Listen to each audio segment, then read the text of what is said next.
What's up, guys? If you want to be able to hit level 1000 while having a job, having a girlfriend, going to school, or even touching grass every once in a while, this is your video.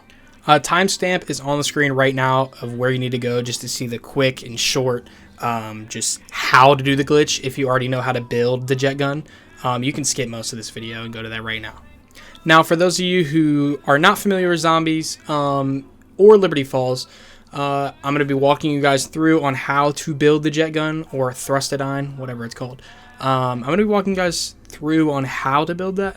Yeah, like I said earlier, if you already know how to build that, you don't need to know this. You can skip most of this video. Just skip to that timestamp I put earlier. And yeah, let's get right into it. First things first is you want to go to your settings, go to your controller settings, then you're going to go over to combat. Now you're going to scroll down, go to where it says equipment behavior. This is normally on hold. You're going to switch it to toggle. And that's what you saw earlier when I was holding out my combat axe. That does more damage to the zombies than just regularly holding out the thrustidine while it's on infinite mode. So yeah, you're going to want to make sure to throw that on right there. Now I'm going to be showing you guys what loadout you're going to need for this. This is just my preferred loadout, but there is one thing. You are going to need to use a dual wield melee, whether it's the Kali sticks or the Sai or the katanas. You're going to have to use that for this glitch. Now on to the star of the show. You're going to be wanting to use Ether Shroud Field Upgrade with a certain 2 augments. The first augment is a blue or major augment. It's going to need to be Void Sheath. You need to have this augment. If you do not have it, you cannot do it. The minor augment I like to use is extra charge, just so by the time I get to doing the glitch, I have an extra charge just in case it messes up or I do it wrong. But yeah, it's just like a nice little cushion on the back. Now, you're going to need a lethal. Now, this lethal needs to either be the thermal grenade or the combat axe. I run either. It really doesn't matter.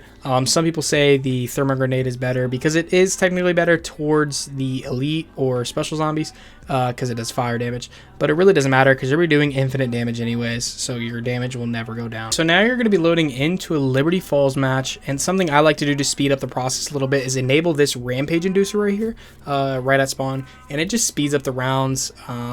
You can also use any gun you want. I like the AMAX. It does the most base damage. It does 177 crit.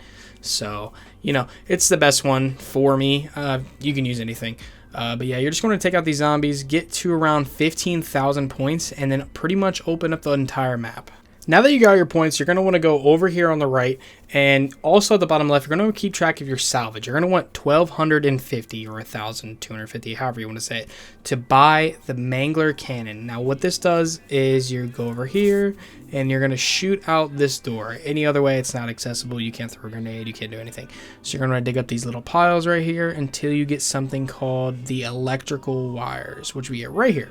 Now that you have your electrical wires, that is 1 out of the 3 parts you're going to need to build the jet gun. You're going to want to go over here, open up this door, and just follow where I'm going. I am going to grab this. It's like a little valve for like a hose. You're going to grab it off right there. Now you're going to take that water valve and head right over here to Liberty Falls Lanes, Liberty Lanes, whatever you want to call it. It's like the bowling alley. You're going to open this door. You're going to walk right up to this little control panel, smack it, shoot it, whatever you want to do. Put that valve on there and hold X, square, whatever you're using, or F on keyboard, whatever keybind it is, and you're just going to hold that until that little progress bar right there gets to the max. Now there will be zombies spawning with purple eyes, as you can see.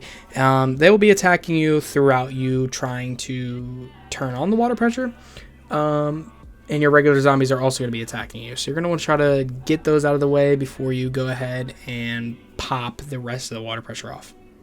Assuming that you have turned the water valve all the way, completing the progress, it'll send out a nuke, and you're going to want to pick up this water pressure gauge.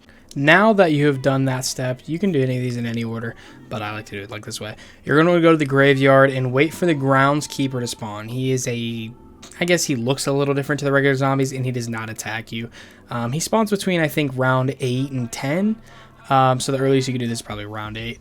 But you're going to see here, he spawns in, and see here, he's our buddy. He's not going to attack us. You can walk right up to him. He won't do anything. But you're going to want to kill him, and you're going to take his tool shed key.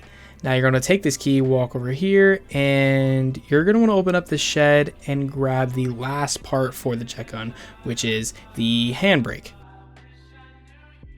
Now that you've gotten all 3 parts for the jet gun, you're going to hop up on this car, go up right there, or you can take the stairs. That motel room will have zombies in it, but I already killed them. You can build the Thrusted Iron Model 23 jet gun, is what I like to call it.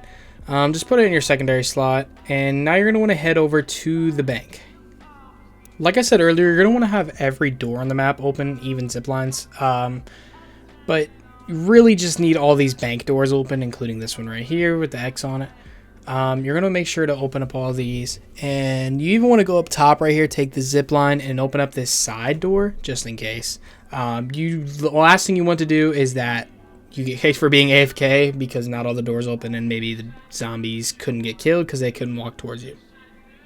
Now, pull your jet gun out, have your ether shroud, activate it, and spam your melee button as hard as you can. Spam, spam, spam, spam. And then when you pull your jet gun back out, you might melee one more time, and you're going to want to tap your shoot button, your right trigger, and there you are. You've activated an infinite shot worth of your jet gun. If you completed this step earlier by making your equipment behavior be toggle, now you're going to just take out your combat axe or thermal grenade, and since it's toggle, you're not going to have to hold down your RB or R1. And you can just walk around now. And as you can see, it still damages the mangler, damages anything. And you're going to want to take yourself back here, tuck yourself in this corner right by the bank vault, as you can see. And you're going to want to face like right there so you can kill as many zombies as you want. That's about it for this video. If you guys enjoyed, drop a like.